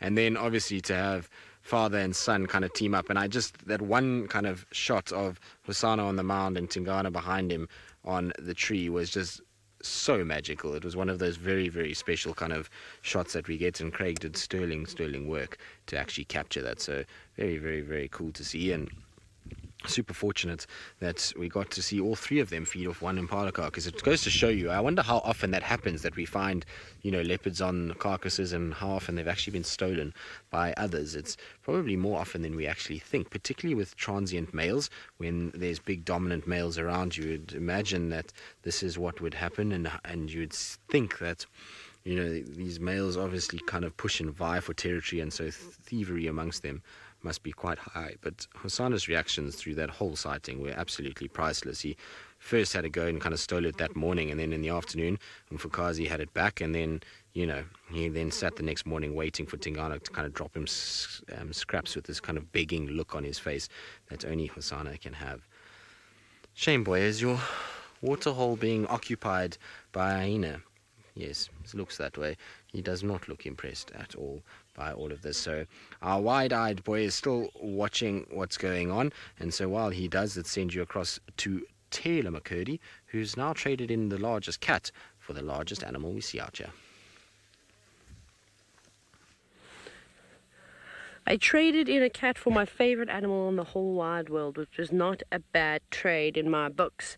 Yes, that lion did not look like he was going to wake up anytime soon. He was fast asleep. And then we were very lucky to stumble across a herd of elephants that are a lot more active. Now, if a herd of elephants moved through where that lion was, he'd definitely become a whole bunch more active, but I don't think that was going to be the case. There's not a teeny tiny calf, a couple of years old, walking close to mom, just feeding away, looking for things to nibble up. But there isn't much for them. It's very, very tough at the moment. It's a small herd. It might be part of a big herd. Tony, I haven't actually seen that many elephant calves at all. I've been saying on the drives how I've been, lacking seeing a herd of elephants. Been hoping to find a herd, of 20 or 30 of them and then spend quite a bit of time with them. But unfortunately, that has not been possible because I haven't found them yet. So this is a relatively small group. Pretty much that little one we're looking at is the youngest elephant in the herd. The rest are all much older. And I don't think I'm too worried. There's Mum. I'm interested to see where Mum's going to go. And she seemed fairly relaxed with us, which is quite nice. So we'll just go with it at the moment. If she does approach us and she shows us that she's unhappy, we'll move out of her way. Dek, you love this sighting. Me too, and I'm so happy to share it with you. I think it is so awesome. It's very peaceful, very, very, very peaceful. And the light is just absolutely gorgeous at the moment too. So that definitely helps. I will say it, and I always say it, I say it often. There's nothing quite like a sighting with elephants. They just have a way about them, and you pretty much absorb into it. My favorite thing is to actually watch elephants' eyes and the way that they stare at you. They're so soulful. Julie, I'm so glad that you are happy to see these eddies. I promise you I'm just as excited as you are. Look at them, she's got beautiful amber eyes, lovely long lashes, and also just to see all those folds in their skin is just beautiful. They are particularly wrinkly creatures, don't you think? Isn't that nice? Don't you think their texture is just absolutely beautiful? And it is best suited, of course, on an elephant. It shouldn't be seen anywhere else other than on these wonderful creatures. It doesn't look like they've had a drink just yet, so they might be making their way maybe towards Little Gowrie. They also have a pumped pan there. Now, Daniel, obviously we can look at this younger elephant, because you've asked about how long it takes for them to be able to utilize their trunks properly. It does take them a bit of time, so after about a year they're getting the hang of it, but I'd say up to about 2 years or so they're going to be struggling, and they're going to get stronger and stronger as they go. It'll definitely take quite a few years for them, and only once they're fully grown will they have trained most of those muscles. So you'll see every now and then this elephant will struggle a little bit, but predominantly it has got the hang of being able to find the smaller things and pick them up and eat them. And not too worried to be away from Mum either. Happy to walk around by itself. Shame, poor HOSANA is just being pestered by his least favorite animal in the wild. Well, he is. Unfortunately, though, we just missed it. The hyena just went around the termite mound, and he had to kind of face off.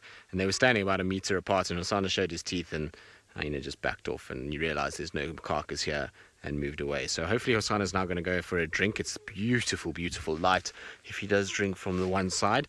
But no, instead he's going to check where the hyena's gone. He's going to just jump up his mound, make sure that the coast is clear before he kind of moves away from the sanctity of thickets and trees that he could potentially use to hide away. So he's just watching the hyena as she kind of probably strolls off. I'm going to just reverse a little bit just so I can see where the hyena actually is at the moment, given that he's kind of watching over his shoulder. It doesn't look like he seems too perturbed now. Can you see the hyena anymore? No. No, now he's lay back down, which is not ideal. So he's not going to go for water like I had hoped. Now that this hyena's moved off, I thought he was going to head in that direction and actually go drink, but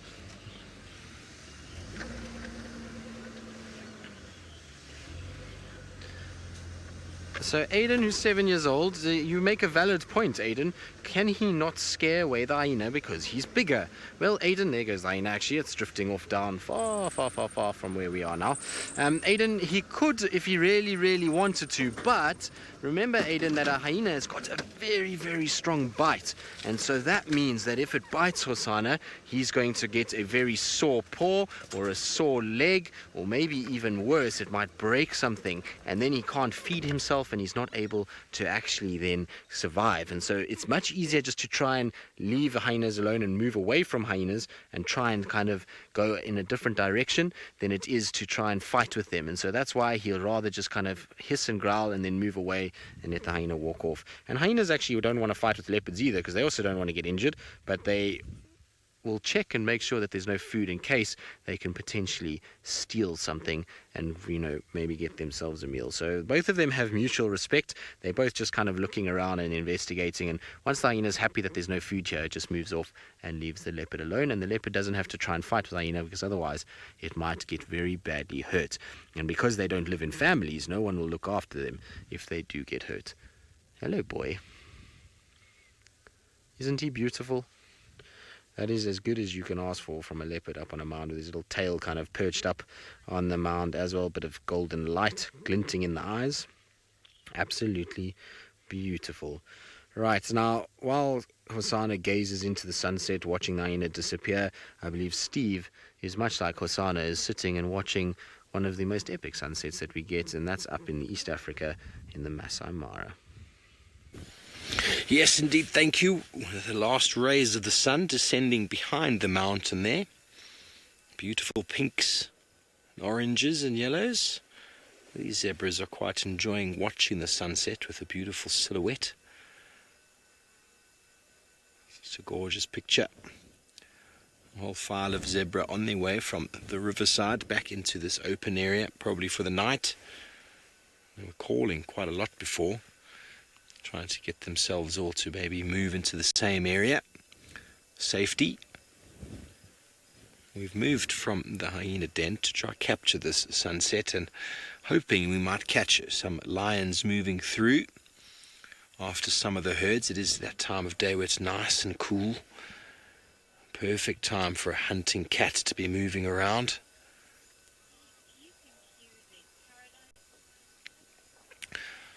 Because this is the time of day lions normally get active, and it normally starts off with just a little bit of play and grooming.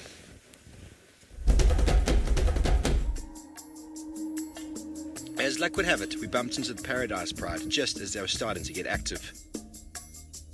Affectionate play from the youngsters led as always to some necessary grooming from Mum. One by one, the pride got ready to move, with more adults joining the pride from the shelter of the thickets, where they no doubt escaped the heat of the day. The young sub-adults, clearly hungry, took on the task of selecting dinner. The lionesses sat back and watched the budding hunters at work. With dinner at stake and darkness soon upon them, it was clear that the cubs had still many lessons to learn before they could be regarded as important members of the pride's hunting elite. How interesting was it watching those cubs move around? They were definitely hungry. They definitely had some eyes on some zebra in the distance, but the topi were watching them the whole time. And eventually, after not even an attempt, just basically moving in the direction, they realized that the adults were moving in another way, and they thought, well, if we want food, we better follow suit. Excuse me, I think, there's dust, I might sneeze. It's borderline, sorry. There, I think it's gone. There they are, busy feeding. Heads are down. It is a dangerous time of day for a zebra. The lions lurking in the long grass. They're moving through from a distant area. They don't know what has been lying up and waiting here. There could be lions lying up in ambush. That's why they normally move in a single file sort of line, always a point man. You see another group joining in from the right there. You hear some zebra shouting in the distance. There's a communication call, often also an alarm call. So far, I haven't yet found a predator with the zebras up here making that noise. More of just a, come on everybody, let's come hang out together kind of call.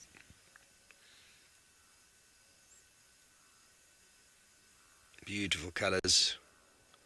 You see how individual there is rubbing the other one with its head. They're very touchy-feely, very tactile animals. Okay, so we are going to move on from our stripes, see if we can find something tawny, but back to Tristan and his spots.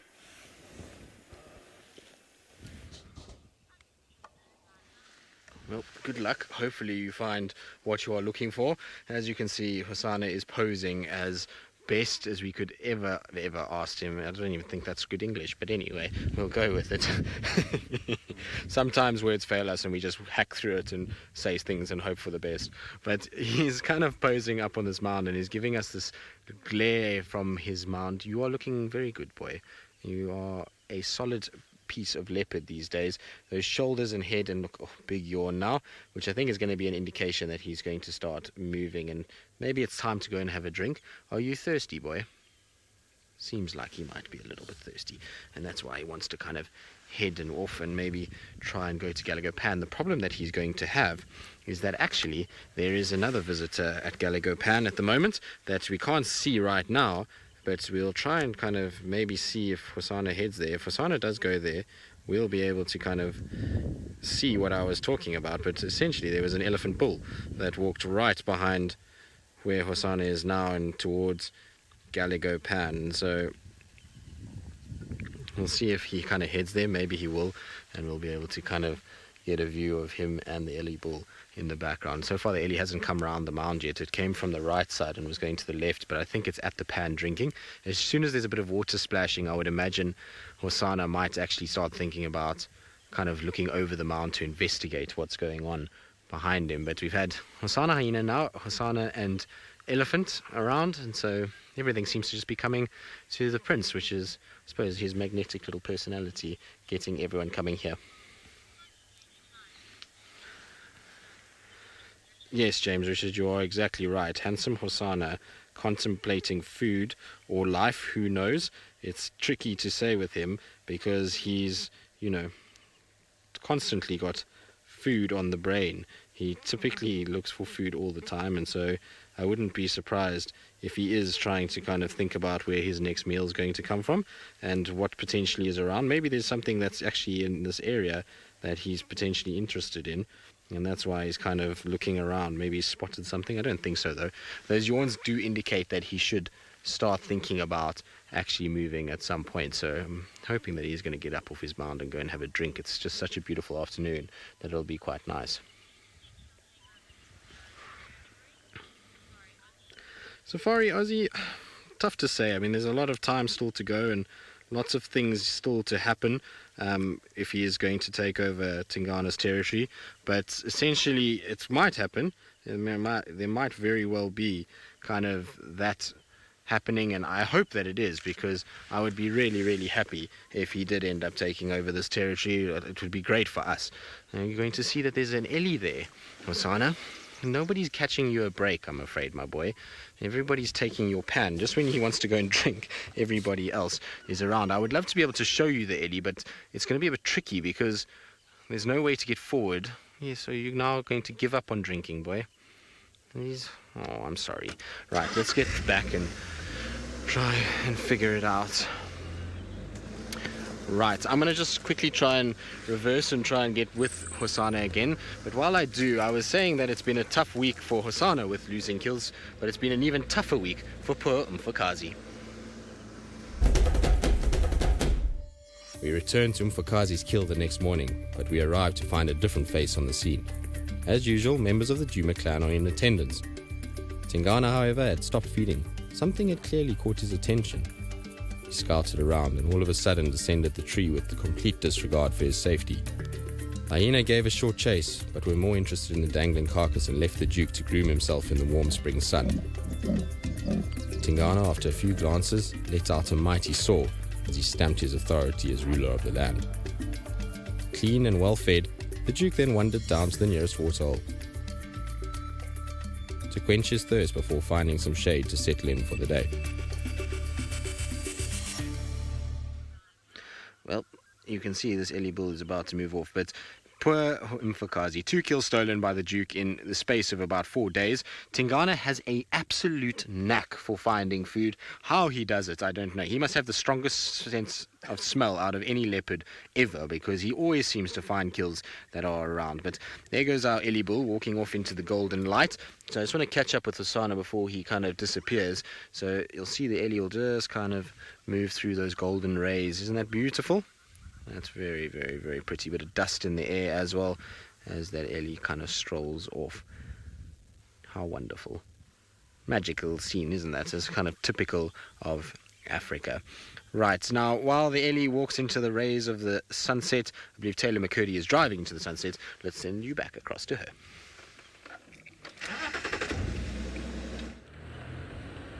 I think it's probably my favorite time of the day when I get to drive into the sunset. It's lovely. So our elephants left us. They carried on with their journey of searching for water and delicious grass to eat, which they won't find at this time of the year, but good luck to them anyways. Maybe they find themselves underneath the jackalberry tree and they can munch on some sugary treats. But so after leaving that lion, apparently he's still fast asleep. I've been thinking about the Nkuhuma Pride a lot, and I've been seeing their tracks all around in this area. So there's a possibility we might get a chance to see them. But I did, and I have already spent a couple of hours with them, which proved out to be quite fun. The Nkuhuma Pride Mungane boys and the lone Talamati male gave me the runaround on the sunrise safari. Luckily, we were able to find them in the afternoon. They moved around from out of the shade and into the golden light to catch the last of the afternoon warmth. They then snoozed until the sun set behind the horizon. A rather large herd of buffalo were just in the distance, and the lions eventually got to their feet, followed their noses in the direction of the large bovids. Right, it was so lovely to spend pretty much the entire afternoon safari with the Nkuhuma Pride. I did enjoy it, even though most of the time they were just rolling around and teasing us with signs of waking up. Eventually they did get up, and then trying to follow them through that crazy thicket. Man, it was hard, through all the bush willows, through all the silver class leaf trees. So we decided to go back out and around, and we waited on the fire break, and eventually we got to see them one last time, which was nice. Now, I don't know whereabouts they are on Chitwa. I couldn't get hold of anybody to actually find out if they were even there to begin with. So we're just sort of bumbling around. We're heading to that western sector of the reserve again, where we had seen the wild dogs just a couple of days ago. Actually, 2 days ago, in fact. So they haven't been, I don't know when they were last spotted. I think they must have been seen yesterday morning or this morning. But they're not on Djuma just yet. But this is a great time for them to do one last run around, try and find something to eat. So we might as well be on the move as well, because if you are stuck in one place and you haven't got anything, the chances of something coming towards you is quite slim. So I think we'll head towards the most western boundary, and I suppose from that side we'll also get a really incredible sunset. So it's, you know, I suppose it's not bad thinking to go down that way. But we'll just keep on keeping on. Now, of course, East Africa is about an hour ahead of us, so the sun has set behind the Olololo escarpment. I bet Steve is about to get his spotlight out and ready for the nocturnal creatures. It is almost dark, thanks Taylor. The sun has set.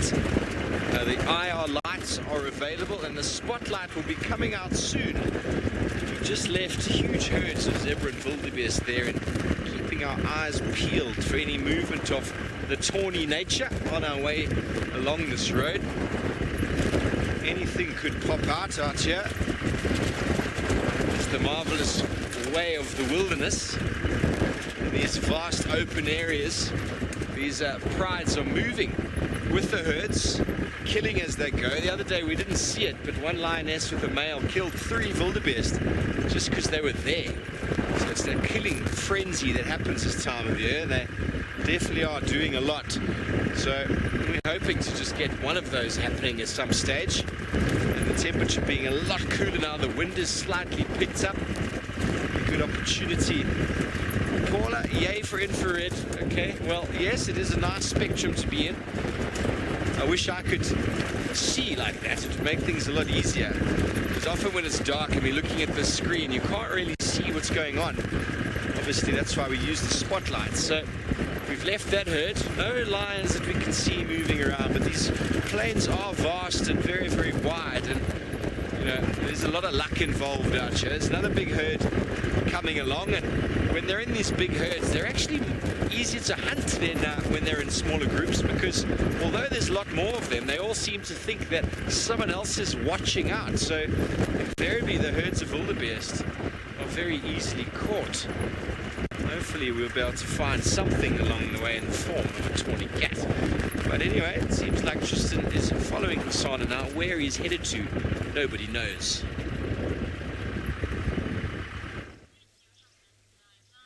We are indeed. We're following him as he's kind of moving away. He's decided too much competition at that water point, so he's now going to go for a stroll north of the pan. He likes to walk around this area. Hopefully he's not going to drag us through too many thickets. It'll be nice if he just kind of uses the pathways that are in this section. But scent marking as he goes, stopping, pausing, listening, looking, trying to kind of see if he can find any sign probably of another meal. There he goes again. Seems like he might have spotted something. Look at that curl in the tail. Isn't that just so leopard-like? It's so cool when they do that. It's a beautiful animal. I don't really find how people can't find a leopard beautiful. It's an amazing creature to watch walking through. And we're so fortunate that we get to watch this all the time. Right, now, we've seen HOSANA scent marking. We've seen him moving around. What that's got Tingana, I'm not quite, but either way, Tingana earlier this week definitely caught the scent of something. After a week of successful feeding, it was time for the Duke to do his territorial patrol.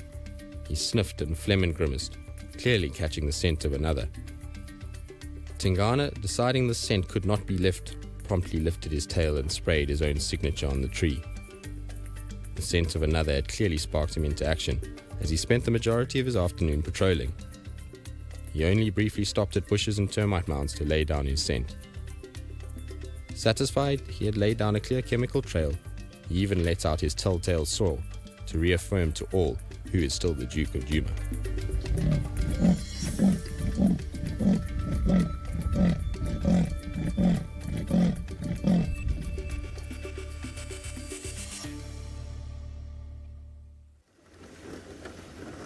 Well, hopefully that's a good sign that Tingana is just kind of reaffirming his boundaries, and it seems like he's not worried about HOSANA because he's not tracking HOSANA down. He was actually moving away from where HOSANA was when he was scent marking like that. So it seems like he's not too sort of concerned with HOSANA's marking, but more of maybe others. Now, HOSANA is busy moving through a very tricky area. It's going to be a bit of a struggle to follow him as he goes through, and we're probably going to get a bit of signal breakup. So before that happens, I'm going to send you back across to Taylor as our little boy wanders through the thickets. And still into the sunset. I'll be doing that all day, every day. Well, not quite every day, but would you like to have a look at it, what I'm driving into? I bet you would. It's so peaceful and beautiful there. The Drakensberg Mountains, the beautiful sun, and the silhouetted trees.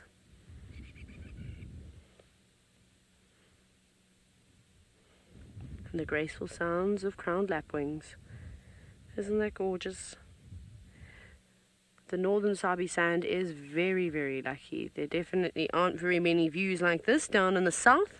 The fact that we get to look back at this incredible backdrop. Even though it feels like it's just a stone throw away, it's a good 1.5, 2-hour drive to get to those mountains. Yvette, I'm sorry that you missed the regular safaris, but yes, like you said, the Sunday Safari Lives is definitely a fantastic update of everything that has gone on. So if you can't make it and join us on the sunrise and sunset safaris, just remember, make time for a Sunday, and you'll be filled in on all the happenings that have happened. The happenings that have happened. Right. Off we go, off we go. Okay, we're down in the west now, obviously. Looks like we're edging closer to the sun. So we'll just scratch around here for a little bit and see what wonderful creatures decide to show themselves to us. We're definitely going to have to add some jerseys on soon. It's getting a little bit chilly, and especially that the wind is slowly starting to pick up. I think we might be in for a windy evening. I'm happy to admit if I'm wrong, though. I hope it's not too windy. Just a gentle breeze, just to keep things nice and cool. Right, now, Tristan obviously was battling through a denser spot. He's managed to navigate through it, and now HOSANA is on the prowl.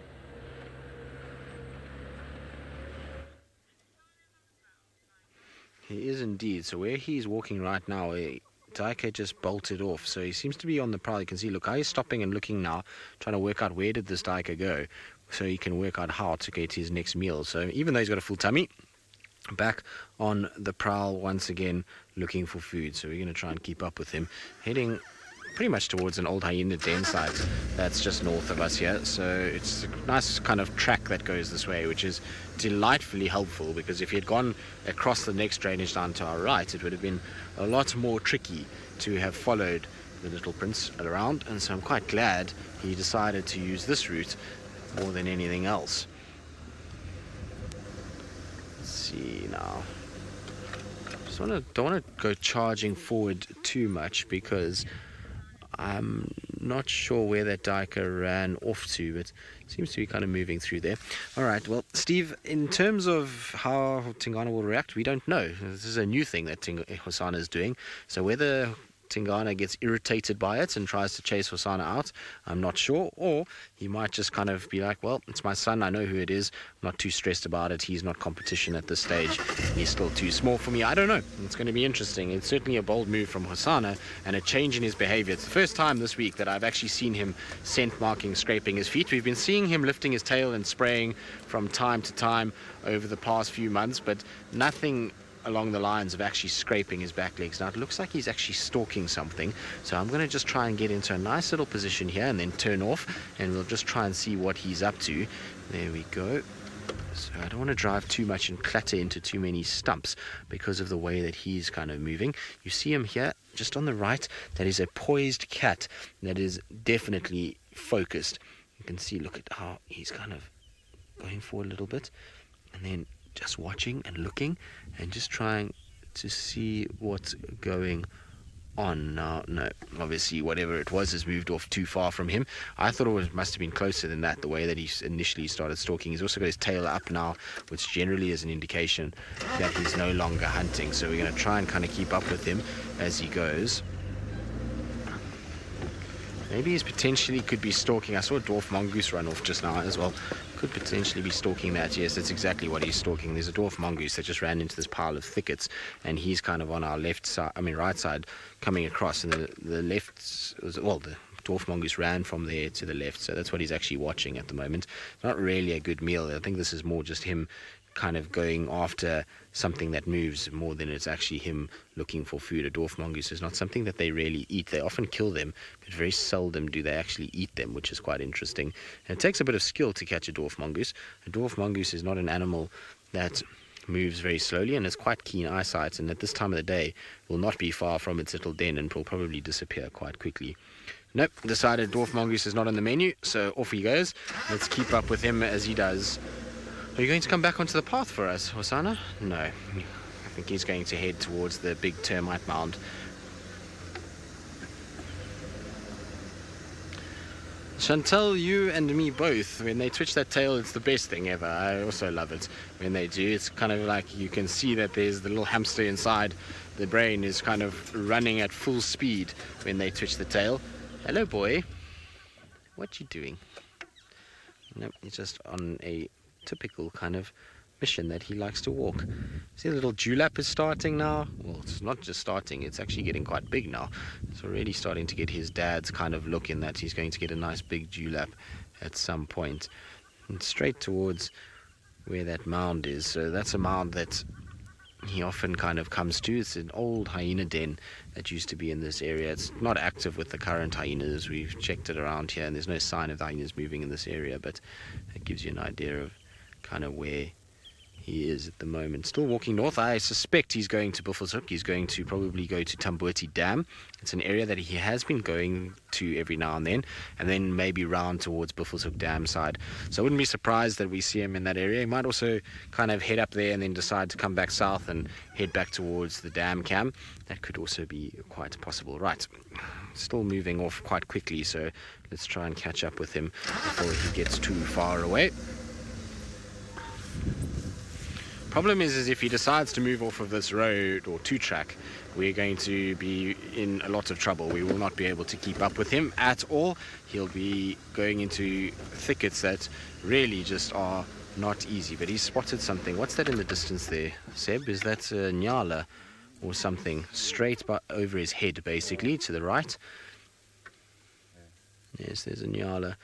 This is not going to bode well for us, I'm afraid, because what he's going to do is he's not going to walk up this path to go to those nyala. He's going to get himself into the thickest bush possible so that he can camouflage, and that means, there you go, you see, he's heading straight off towards the thickets where he's going to try and hunt them. But look at that. You guys see how he's got his head down, kind of ears focused forward.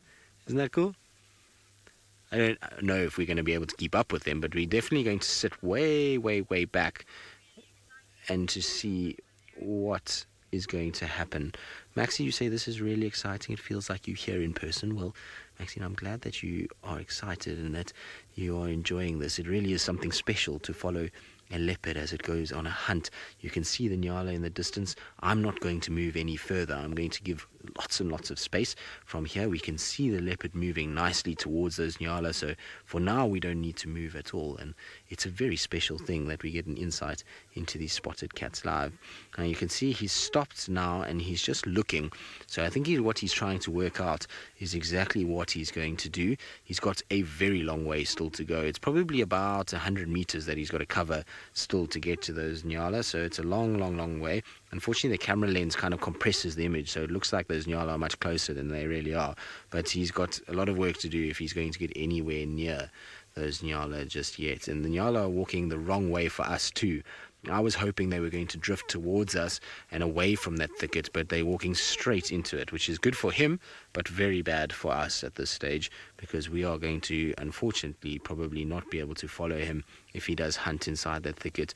Also, we would probably just disturb his hunting if we did, because of the amount of trees that we'd have to hit and bash and kind of knock over. So if he moves forward, nyala have all gone into that thicket and he's just watching there. So I think what he did is just wait now for the nyala to move into the thicket, and then he'll probably start going that way. There we go. Now that the last one's gone in, he's going to move in there as well. So I'm going to try and just see if we can get into a good position to view him and the nyala. While I do that though, let's send you all the way back up to Steve. He's still on the search for those tawny cats, and well, hopefully as night descends he'll be able to find one of them somewhere in that area. Hosana, catch yourself some dinner. Well, we've bumped into another clan of hyena. Whether they are related to the North Clan or not is very hard to say.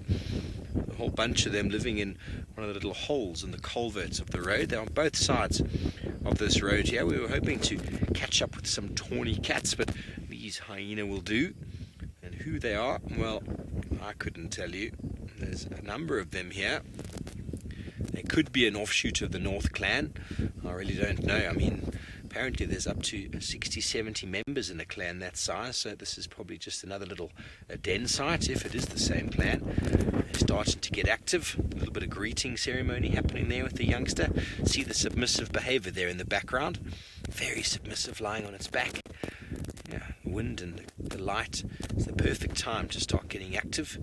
See the one on the right's tail is up. It's a little bit of a sort of excitement in the air.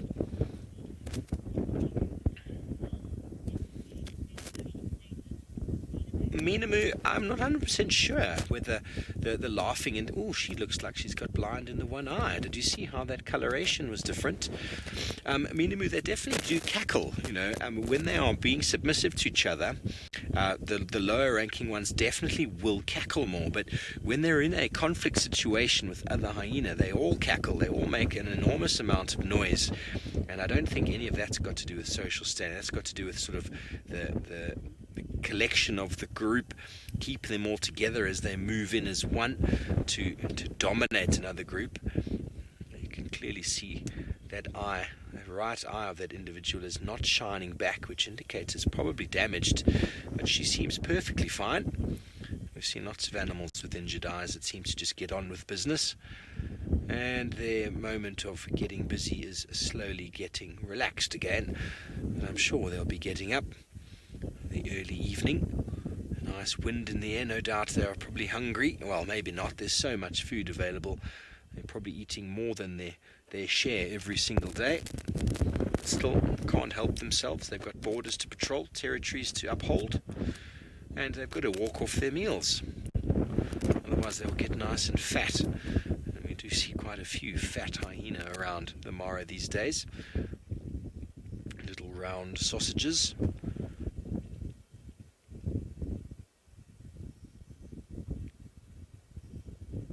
At least 7 members here. The wind, you can tell by the movement of the grass, is quite strong. You can probably hear it on my mic as well. And lion leopard will all kill hyena cubs and eat them if they can get them. Same as eating wild dog cubs or pups if they can get hold of them. The opposite is true as well. All predators will essentially kill their competition's youngsters if they can get hold of them. Hyena pups are more successful in that they are able to they bury themselves. They go into the ground and they've got the safety of the den, safety of the hole. So they're a lot more sort of protected than lion and leopard cubs, and so probably a lot more successful in the rearing. Hyenas often sniff out lion cubs, that's why, and they have to move them quite regularly. Just hide them under a bush. It's not the best way to keep them, but that is the way it works out on these landscapes. The lion population still does quite well, even with a quite poor success rate. Probably only one cub in a litter will make it to adulthood on average. It's not a very good success rate if you ask me. Every now and again it will be better, depending on the pride and the competition within the area, of course.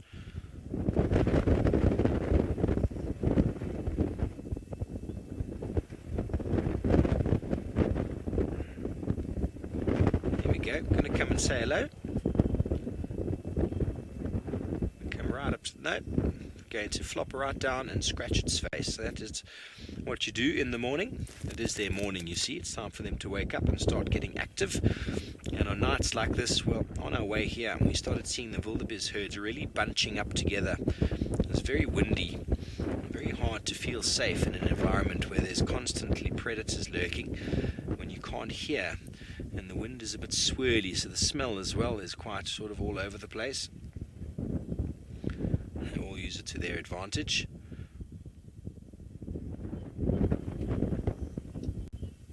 Okay, well, we're going to move off from these hyena and let's go back down to Taylor McCurdy in South Africa.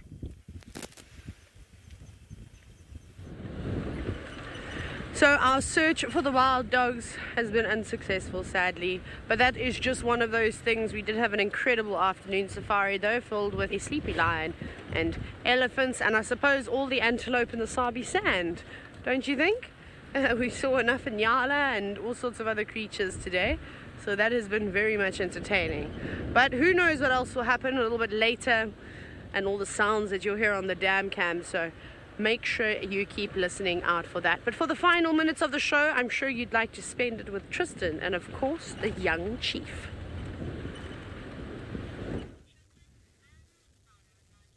Well, it's a very, very long distance view of HOSANA down in the thickets because we are not moving anywhere near him. He's still hunting and still trying to get closer to those nyala. And if we go anywhere near him, all we're going to do is just scare off his potential meals. And so what we're doing is we're just allowing him to really kind of have a bit of a chance to kind of take it easy and to hunt, and hopefully he will be able to try and find some sort of semblance of food during the night. We'll come check up here tomorrow. But I hope that you all had an absolutely wonderful time with us this evening. It's been a blast. We've had lots and lots of interesting things, and another great week of catching up with all of our favorite animals that we see out here in both the Mara and Djuma. So from all of us, it's been an absolute pleasure. Hope, like I say, that you enjoyed it, and we'll see you all next week, same time, same place, for another edition of Safari Lives.